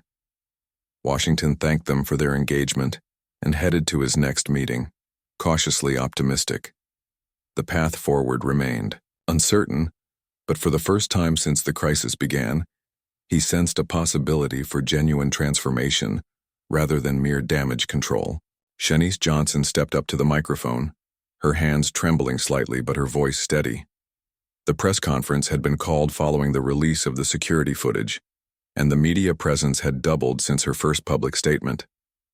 6 months ago, I was confronted, questioned, and made to feel like an intruder in the building where I've worked for a decade," she began. "Today, the video evidence confirms what I and many others have experienced, a pattern of scrutiny and suspicion directed at people of color on this campus." Camera shutters clicked rapidly as she continued. "For years, I documented these incidents quietly, hoping someday they might matter. Today they do." Dean Richards stood at the back of the room, watching as Shanice spoke with growing confidence and clarity. The administrative assistant had transformed before their eyes from a cautious behind-the-scenes documentarian to a powerful advocate for institutional change. "I support Dr. Washington's proposed initiative," Shanice continued. Not because it's perfect, but because it addresses the reality that Ms. Whitman's actions didn't occur in a vacuum. They were enabled by a culture that must be transformed if we want to prevent future incidents. A reporter raised his hand. Ms. Johnson, do you believe Karen Whitman should keep her job? Shanice considered the question carefully. What I believe is that true accountability isn't just about punishing individuals, it's about changing systems. If Ms. Whitman is willing to participate meaningfully in that change, to acknowledge the harm she caused and work to repair it, that would be a more valuable outcome than simply removing her and pretending the problem has been solved. As Shanice fielded more questions, with remarkable poise, Richard slipped out to prepare for the board meeting. The security footage had indeed proved to be a turning point, not just in how the crisis was perceived, but in how the community envisioned accountability and change. The trustees' boardroom buzzed with tense conversation as Dr. Washington concluded his presentation. The comprehensive initiative he proposed would fundamentally alter Westfield's approach to diversity, equity, and inclusion, moving from peripheral programming to central institutional commitment. This is the most thoughtful response to a campus crisis I've seen in my 20 years on this board, said Trustee Wilson, the first to break the silence following his presentation. It addresses immediate concerns while creating lasting change. It's also expensive and potentially divisive, countered Trustee Blackwell. Some of our most loyal donors may see this as capitulation to political correctness.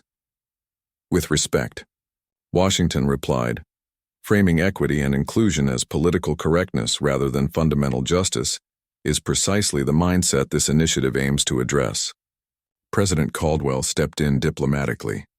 The question before us is not whether to respond to this crisis, but how. Dr. Washington has presented an approach that aligns with our educational mission while addressing legitimate concerns. Dean Richards supports it. Student leaders, while initially skeptical, appear willing to engage. Even Professor Harrington, who initially defended Ms. Whitman, now endorses this direction. And Ms. Whitman herself? Asked another trustee. I met with her this afternoon, Caldwell replied. After seeing the security footage, she has reconsidered her position. She's agreed to participate in the process outlined in Dr. Washington's proposal, including public acknowledgement of harm and intensive education. This announcement sent murmurs through the room. Few had expected Karen to accept anything short of termination or resignation. She understands, Caldwell continued, that her continued employment will be contingent on measurable progress and contribution to the initiative.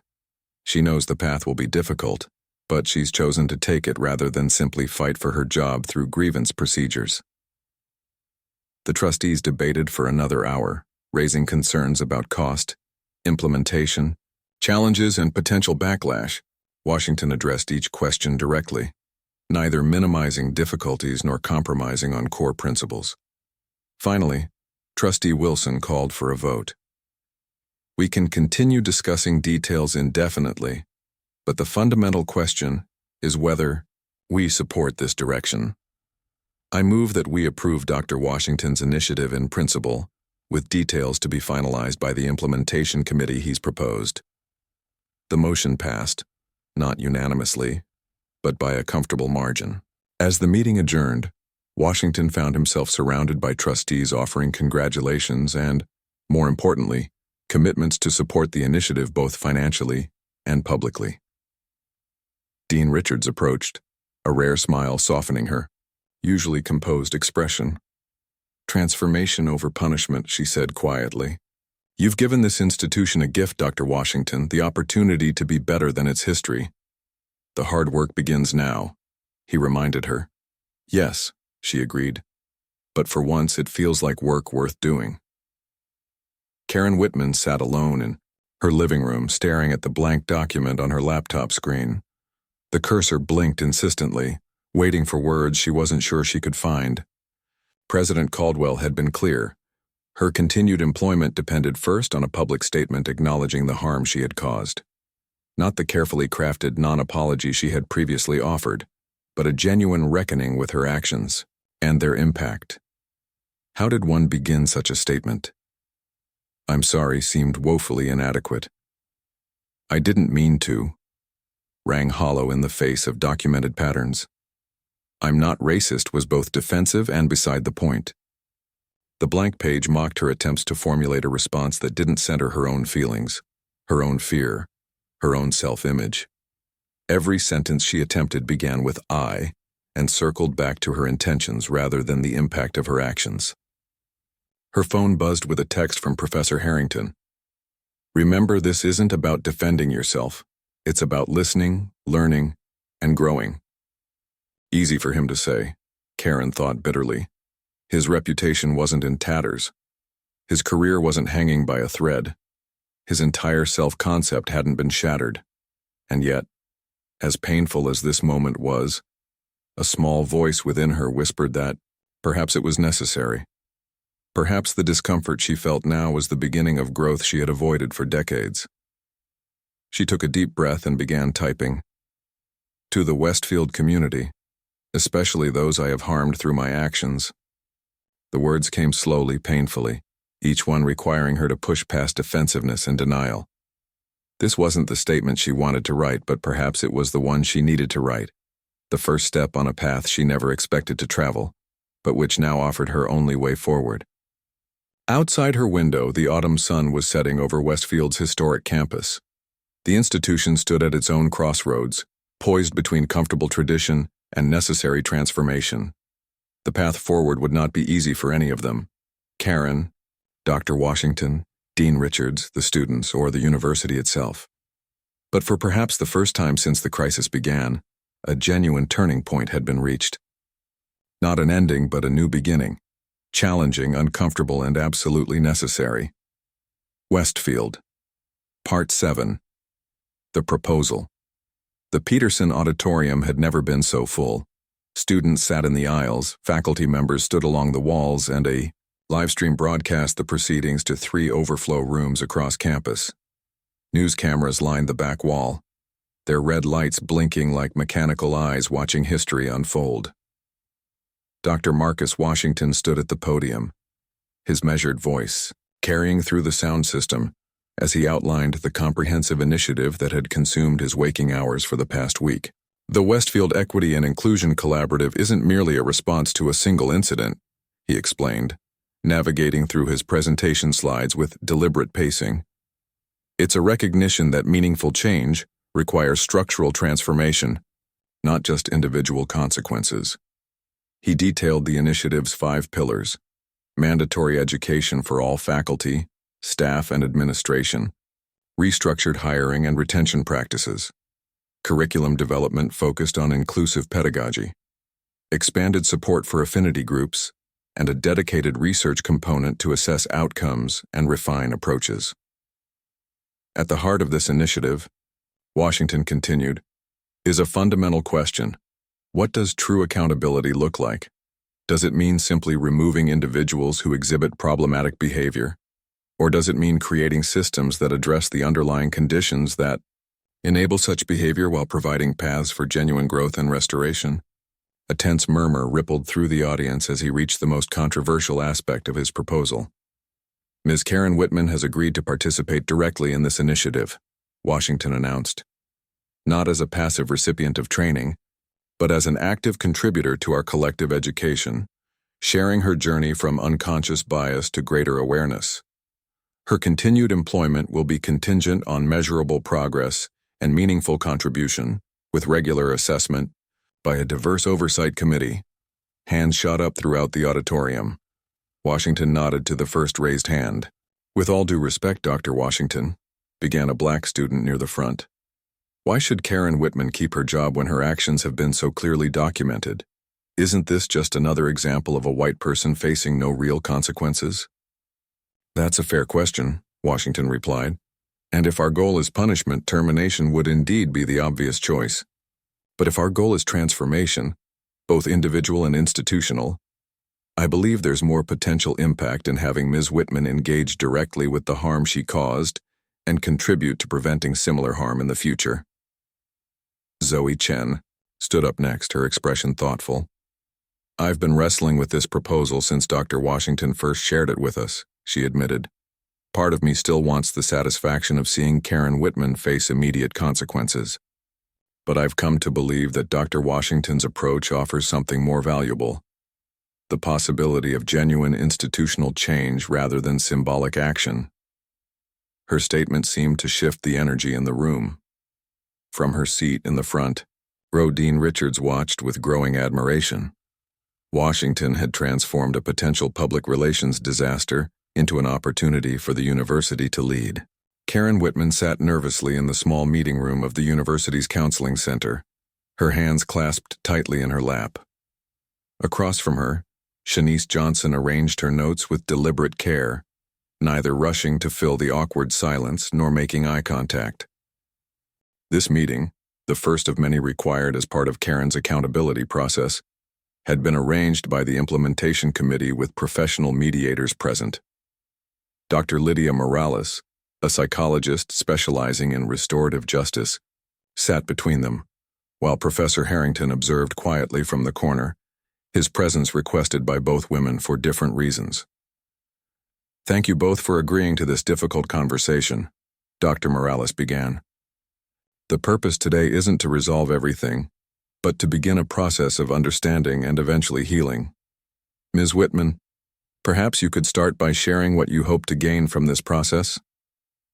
Karen swallowed hard, fighting the defensive responses that had become so habitual. I want to understand the impact of my actions," she said, her voice smaller than anyone had ever heard it, "and to learn how to do better." Shanice looked up, studying Karen's face carefully. "I appreciate that," she said evenly, "though I want to be clear that I'm not here to absolve you or to make this process comfortable. I'm here because I believe in the possibility of change, both for individuals and for institutions." "Ms. Johnson," Dr. Morales continued, "would you be willing to share how Ms. Whitman's actions affected you?" Shanice straightened her papers, a gesture that those who knew her recognized as her preparation for difficult truths. "When you confronted me that night," she began, addressing Karen directly for the first time, "it wasn't just an isolated incident. It was one more reminder that no matter my education, my position, my contributions, some people will always see me as someone who doesn't belong." She described the exhaustion of constantly navigating spaces where her presence was questioned, the mental calculations before working late, the strategies for making herself appear less threatening in white-dominated spaces. "The video shows 6 minutes of one evening," Shanice continued, "but the impact lasted for months. I second-guessed my belonging at Westfield. I altered my work habits to avoid similar confrontations. I carried the weight of that interaction, while you likely forgot it entirely until the video surfaced." Karen flinched at this accurate assessment. She had indeed forgotten the encounter, a luxury Shanice couldn't afford. "I didn't realize," Karen began, then stopped herself. "No, that's not accurate. I didn't think about the impact. I was focused entirely on my intentions, my justifications, my rules." From his corner, Professor Harrington shifted uncomfortably, recognizing himself in this description. There were no dramatic breakthroughs, no tearful reconciliations. But as they scheduled their next meeting, both women recognized that something significant had begun, not friendship or even forgiveness, but perhaps the first tentative steps toward understanding. The Carmichael Foundation has expressed concerns about continuing their support for the law library renovation. Trustee Blackwell informed Dean Richards, his tone carefully neutral despite the implicit threat. They're uncomfortable with what they see as capitulation to activist demands. Richards nodded, having anticipated this pressure. "And the Hamilton Family Trust has doubled their commitment specifically because of our leadership on these issues," she countered. Their representative called it the most thoughtful institutional response to bias they've seen in higher education. The fundraising dynamics were shifting rapidly as the proposed initiative polarized Westfield's donor base. Some traditional supporters were indeed threatening to withdraw, but others, particularly younger alumni and foundations focused on equity, were increasing their commitments specifically because of the university's approach. "The financials ultimately balance," Richards continued, presenting spreadsheets that illustrated her point. What we lose from certain donors, we gain from others. But more importantly, we demonstrate that our values aren't for sale. Blackwell raised an eyebrow at this uncharacteristically bold statement. In 15 years of working with Richards, he had known her primarily as a cautious administrator who navigated competing interests with diplomatic skill rather than moral clarity. "You've changed your approach, Eleanor," he observed. "Perhaps I've clarified my priorities," she replied. "We have an opportunity to lead rather than merely manage. Dr. Washington's initiative offers Westfield the chance to become a model for how institutions can address bias and create lasting change." Her phone rang with a call from the university president. "Eleanor, we've received a joint letter from faculty in support of the initiative. Over 200 signatures so far, including some surprising names." "How surprising?" Richards asked. "James Harrington is one of the lead signatories," the president replied, naming the senior professor who had initially been Karen's strongest defender. Richards smiled. "Perhaps we're witnessing the beginning of real change." Professor Harrington stood before his constitutional history seminar, aware of the heightened attention from his students. His public support for Dr. Washington's initiative had surprised many who knew him as a stalwart traditionalist. Today's topic, the evolution of equal protection doctrine, seems particularly relevant given recent campus events, he began. "And I want to acknowledge something that Dr. Washington helped me recognize. My own understanding of these issues has been limited by my experience as a white man whose belonging has never been questioned." The students straightened in their seats, surprised by this personal admission from a professor known for his formal, detached teaching style. "For 40 years I've taught the 14th Amendment as constitutional history," Harrington continued. "But I've failed to fully connect its principles to ongoing lived experience. That's a significant limitation in my teaching that I'm now working to address." After class, a black student who had been notably quiet in previous sessions approached his desk.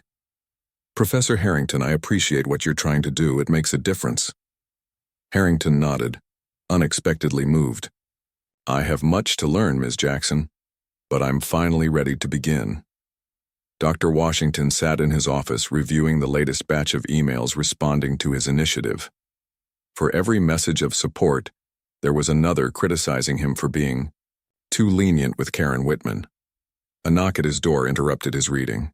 He looked up to find Zoe Chen in the doorway. "Do you have a minute, Dr. Washington?" "Of course." He gestured to the chair across from his desk. "What's on your mind?" "I've been thinking about your approach to Karen Whitman," Zoe began. "At first, I couldn't understand why you wouldn't push for her termination. It seemed like the clearest form of justice." Washington nodded, having heard this perspective frequently. "But I've been reading about restorative justice models," she continued, "and I'm starting to see the wisdom in your approach. It's not about letting her off the hook. It's about creating something constructive from something destructive." "That's exactly right," Washington agreed.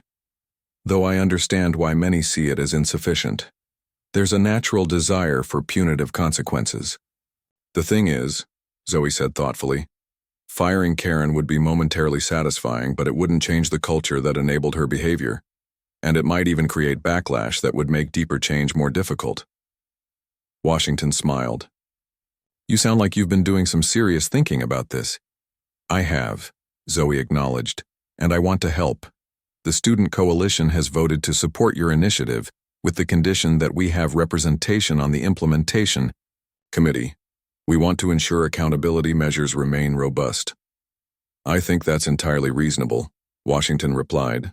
"In fact, I was hoping you might consider serving on the committee yourself. Your perspective would be valuable." Zoe looked surprised, then resolute.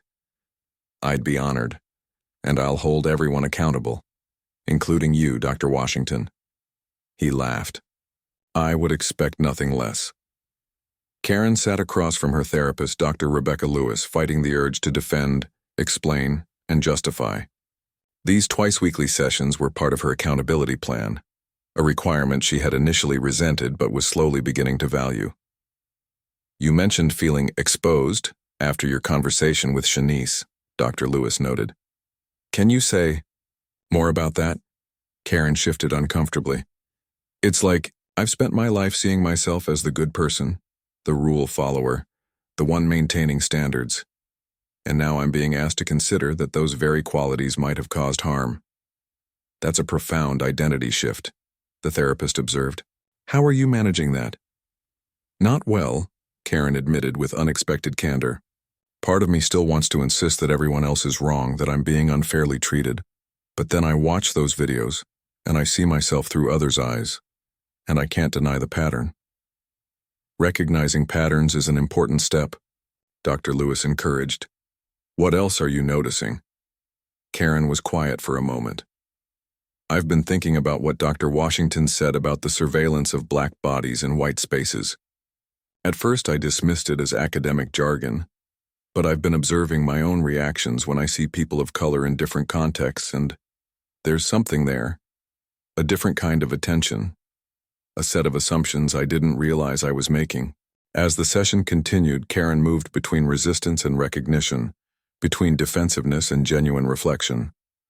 The path toward transformation wasn't linear or comfortable, but she was walking it, sometimes stumbling, sometimes retreating, but ultimately moving forward. The town hall had continued for nearly 3 hours, with Dr. Washington patiently addressing questions, concerns, and critiques from across the university community. As the meeting finally wound down, President Caldwell approached the podium for closing remarks. I want to thank Dr. Washington for his extraordinary leadership during this challenging time, Caldwell began. What began as a crisis has become an opportunity for Westfield to examine and improve our culture in ways that will benefit generations of students and faculty. He announced that the Board of Trustees would vote on the initiative the following week, with implementation to begin immediately if approved. This isn't the end of our journey, Caldwell emphasized. It's the beginning of a more honest, more inclusive chapter in Westfield's history. As the auditorium emptied, the campus community dispersed in their various directions, carrying with them new perspectives and possibilities. Professor Harrington approached Dean Richards, accompanied by several senior faculty who had initially been skeptical of Washington's approach. We've been discussing the faculty development components, Harrington explained. We believe our departments can develop discipline-specific modules that would complement the core curriculum. Across the quad, Zoe Chen and her fellow student, activists huddled in animated conversation, their initial demands having evolved into sophisticated implementation strategies. They had transformed from protesters to partners, their advocacy maturing without losing its moral clarity. Near the administration building steps, Dr. Washington stood in conversation with Shanice Johnson, their shared vision for institutional change creating an unexpected alliance between the distinguished professor and the administrative assistant. Both had risked vulnerability to advocate for transformation rather than mere retribution. And in a small office at the counseling center, Karen Whitman continued working on the public statement she would deliver at the board meeting, acknowledging harm, committing to growth, and accepting the discomfort of public accountability as the price of potential redemption. The sun set over Westfield's campus, shadow and light playing across its buildings in patterns as complex as the community itself. The proposal had indeed polarized some, satisfied none completely, and yet created space for something new to emerge, something more honest, more inclusive, and ultimately more transformative than simple punishment or easy forgiveness could ever be. Dean Richards found herself unexpectedly at peace as she watched the diverse groups dispersing across campus, not because resolution had been achieved, but because the real work had finally begun. Spring sunlight flooded the newly renovated seminar room in the campus center, where 40 staff members gathered for the afternoon workshop. At the front, Karen Whitman stood beside Shanice Johnson, their body language revealing a relationship that, while not exactly warm, showed signs of hard-earned professional respect. A slide on the screen behind them read, "Recognizing and addressing implicit bias, personal journeys, and institutional change." 6 months ago, Karen began, her voice steadier than she felt. I stood in this room for mandatory bias training, convinced I was there because of an unfair overreaction to a simple misunderstanding. She paused, meeting the eyes of several participants who nodded in recognition. Today I facilitate these workshops not because I've completed my education, that work will never be finished, but because sharing my journey might help others recognize what I couldn't see in myself. Karen clicked to the next slide, which showed side-by-side screenshots from the 2 videos that had documented her confrontations with Dr. Washington and Shanice. These moments exposed patterns I had spent a lifetime denying, she continued. Patterns of who I questioned and who I trusted, of whose presence I considered legitimate and whose I found suspicious. Confronting those patterns has been the most difficult and necessary work of my life. The workshop continued with Karen and Shanice alternating sections, Karen speaking with painful honesty about her ongoing process of recognition and accountability, Shanice providing historical and social context that transformed individual actions into understandable patterns. From the back of the room, Dean Richards observed with quiet satisfaction. The Westfield Initiative for Inclusion and Belonging had officially launched 6 months ago, following the board's nearly unanimous approval. Since then, more than 2,000 members of the university community had participated in its programs, from mandatory training sessions to voluntary discussion groups, from curriculum reviews to hiring practice reforms. Progress wasn't always linear. Some departments embraced the initiative enthusiastically while others complied with minimal effort. Some alumni had indeed withdrawn support, though others had stepped forward with unexpected generosity. What mattered most was that the conversation had fundamentally shifted, from whether bias existed to how best to address it, from defensive denial to imperfect but genuine engagement. As the workshop concluded, Richards approached the front of the room. "Thank you both," she said simply. "Your willingness to transform a painful confrontation into an opportunity for growth continues to move me." Shanice nodded. The promotion to assistant director of the initiative having given her a platform her decade of service had never provided. "The work continues," she replied, her standard response to praise that might suggest the journey was complete. Karen gathered her notes, still uncomfortable with gratitude she wasn't sure she deserved. "One workshop at a time," she added softly. Dr. Marcus Washington's constitutional law lecture hall was filled beyond capacity, with students sitting in the aisles and standing along the back wall. What had once been considered a challenging but necessary course had become one of the most sought-after classes at Westfield, with students from across disciplines vying for limited spots. "The text of the 14th Amendment promises equal protection under the law," Washington explained, pacing thoughtfully across the front of the hall. "But as we've discussed throughout this semester, the distance between constitutional promises and lived reality requires constant navigation." The lecture explored how constitutional principles applied to contemporary issues, with Washington skillfully facilitating discussions that were both intellectually rigorous and personally relevant. Students from different political backgrounds engaged respectfully, finding common ground in their commitment to understanding complex issues from multiple perspectives. As class ended, a student representative approached the podium with a large envelope. "Dr. Washington, on behalf of the student body, I'm honored to present you with this year's Excellence in Teaching Award." Washington accepted the envelope, with surprise and gratitude as the lecture hall erupted in applause. The award, determined by student voting, represented recognition not just of his academic expertise, but of his moral leadership during Westfield's moment of crisis and transformation. Later that afternoon, Washington sat in his office reviewing applications for the initiative's summer research program. A knock at his open door drew his attention. "Dr. Washington?" Professor Harrington stood in the doorway, his traditional tweed exchanged for a more casual blazer. "Do you have a moment?" "Of course, James, come in." Harrington settled into the chair across from Washington's desk. "I wanted to personally invite you to a dinner I'm hosting next week. I've asked several key figures from last semester's events to come together and reflect on our progress and continuing challenges." Washington smiled. "Marking the 6-month anniversary of the initiative's approval?" Precisely, Harrington nodded. It seems appropriate to acknowledge both how far we've come and how far we still have to go.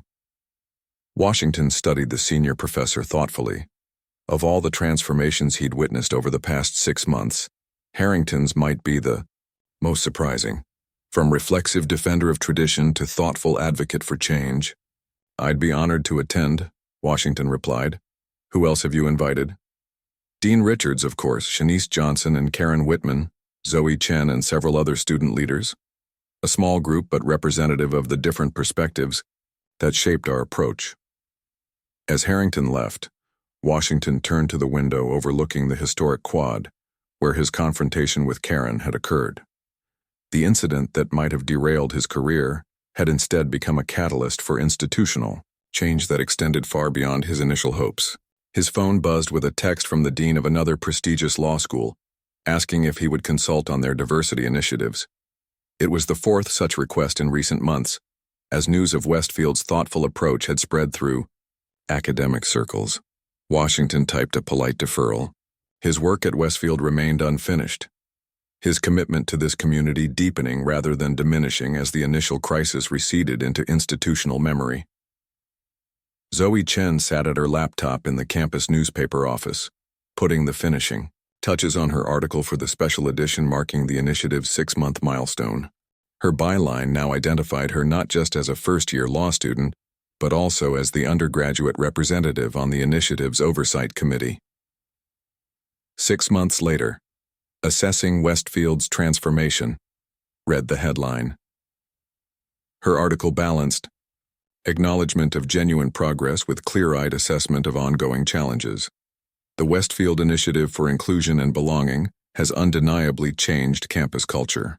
Participation rates exceed initial projections, with over 90% of DOM faculty and staff having completed at least the foundational training. Hiring practices now incorporate specific measures to reduce bias, with preliminary data showing increased diversity in the most recent faculty cohort. Student affinity groups report improved institutional support and responsiveness. However, progress remains uneven across departments. Some academic units have embraced transformation enthusiastically, while others meet minimum requirements without substantive engagement. The burden of education still falls disproportionately on people of color, despite structural attempts to shift this responsibility, and the initiative's long-term sustainability depends on maintaining momentum beyond the initial response to crisis. Perhaps most significantly, the initiative has transformed how Westfield responds to incidents of bias. Rather than individual, case-by-case reactions, the university now has established protocols, support systems, and accountability mechanisms that address both immediate harm and underlying patterns. She continued, balancing critical analysis with recognition of meaningful change, her writing reflecting both her activist principles and her developing understanding of institutional complexity. As she submitted her article to the editor, Zoe reflected on her own transformation over the past 6 months. She remained committed to justice and accountability, but had developed a more nuanced approach to advocacy, recognizing that sustainable change required building bridges as well as applying pressure. Her phone buzzed with a message from Shanice, confirming their meeting the following day to discuss the upcoming student orientation program. They had developed an unexpectedly strong working relationship, the generational difference between them creating complementary approaches to shared goals. Zoe gathered her belongings, heading to a study group for Dr. Washington's constitutional law class. As she crossed the quad, she passed Karen leading a small discussion group under an oak tree, the administrative coordinator's posture more humble, but somehow more authentic than the defensive stance she had maintained before her reckoning. Not friendship, Zoe thought, observing the respectful but careful interactions between Karen and the diverse group surrounding her, but something more valuable, a genuine commitment to growth, however difficult and imperfect that process might be. Dean Richards stood before the Board of Trustees, presenting the initiative's 6-month impact report with quiet confidence. The data told a compelling story: enhanced recruitment and retention of diverse faculty, improved campus climate measurements, positive media coverage that had helped offset initial concerns about reputation damage. Most significantly, Richards concluded. The Westfield Initiative has attracted attention from peer institutions seeking to proactively address issues of bias and inclusion. We've received inquiries from 12 universities asking for consultation on implementing similar programs. Trustee Wilson, who had championed the initiative from the beginning, smiled broadly. We've transformed a potential crisis into leadership. That's exactly what I hoped would happen. Trustee Blackwell, initially skeptical but gradually won over by the measured results, nodded thoughtfully. The Hamilton Trust has approached me about funding an expansion of the program to other institutions. They see potential for Westfield to become a model for higher education nationally. Richards outlined the proposed expansion, a consortium of universities implementing adapted versions of the Westfield model, sharing data and best practices while adjusting for institutional context. And the fundraising impact? Asked another trustee. We've recovered the initial losses and gained new support specifically targeted at the initiative, Richards reported. The financial picture is positive, though I would argue the institutional transformation is the more significant achievement. As the meeting concluded, President Caldwell pulled Richards aside. You know, he said quietly, when this first happened, all I wanted was for it to go away quickly with minimal damage. Richards nodded, remembering her own initial impulse toward damage control rather than substantive change. I'm grateful for your leadership, Eleanor, Caldwell continued, and for Dr. Washington's vision. You've helped transform not just the university but my understanding of what's possible when we approach crisis as opportunity. Richards accepted the praise with characteristic restraint, though privately she acknowledged how profoundly her own perspective had shifted. The cautious administrator who had navigated competing interests for decades had found unexpected purpose in championing genuine institutional change, even when that meant challenging powerful interests. As she walked back to her office, Richards passed a group of prospective students touring campus. The student guide was explaining the Westfield Initiative as a point of pride, a demonstration of the university's commitment to creating an inclusive community where all members could thrive. The journey was far from complete, Richards knew. Sustainable transformation required ongoing commitment, continued discomfort, and regular reassessment. But for the first time in her long administrative career, she felt genuinely proud of her institution, not just for what it had achieved, but for what it was becoming. Professor Harrington's dining room accommodated the small gathering comfortably, with a round table that symbolically placed all participants on equal footing. The dinner had progressed from initial politeness to substantive conversation, with unexpected moments of humor softening what might otherwise have been uncomfortable reflections. I still can't watch those videos without cringing, Karen admitted as dessert was served. But I'm grateful, in a way I never could have imagined, for what they exposed in me and in our institution. Grateful might be a stretch for me, Shanice replied with a wry smile. But I do value what we've built from a painful beginning. I never expected to find purpose in educating others about experiences I spent years trying to minimize or hide. Dr. Washington raised his glass. To transformation, personal and institutional, incomplete but ongoing. The group clinked glasses, the simple ritual acknowledging both how far they had come and how far they still had to go. The incoming student orientation includes a case study based on our experience, Zoe mentioned. We've developed it together, Karen, Shanice, myself, and several other students. It presents the incident without easy answers, asking students to grapple with the complexities of bias, accountability, and community. That's perhaps the most meaningful outcome, Dean Richards observed. Not that we've solved everything, but that we've changed how future community members will understand and address these issues from the beginning of their Westfield experience. As the evening concluded, the participants stepped onto Harrington's porch, the spring evening wrapping them in gentle warmth.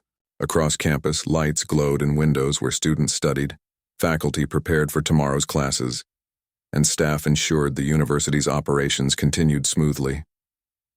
A year ago, I couldn't have imagined this gathering, Harrington admitted, looking at the diverse group assembled on his porch. My world was much smaller, much more certain, and much less honest. Washington nodded in understanding. Transformation rarely comes without discomfort, but what we're building together, this difficult, imperfect, ongoing process of creating a truly inclusive community, matters deeply, not just for Westfield, but for all the institutions watching to see if genuine change is possible. The group dispersed into the spring evening, each returning to their corner of campus carrying both the weight of continued responsibility and the lightness of shared purpose. The confrontation that had sparked their journey had lasted mere minutes. The time, viral video had dominated headlines for a few days. The protests had filled the quad for a week. But the transformation they had begun would continue long after these catalyzing moments faded from immediate memory, shaping Westfield's evolution for generations to come. Not perfect, not complete, but genuine, substantive, and profoundly necessary. The work continued, one conversation, one workshop, one policy change at a time. And in that continuing commitment to growth, individual and collective, personal and institutional, lay the true measure of transformation. Up next, we have 2 more incredible stories that are waiting for you. Just click the image you want to watch and it will take you there. If you enjoyed this video, make sure to subscribe. It would mean a lot.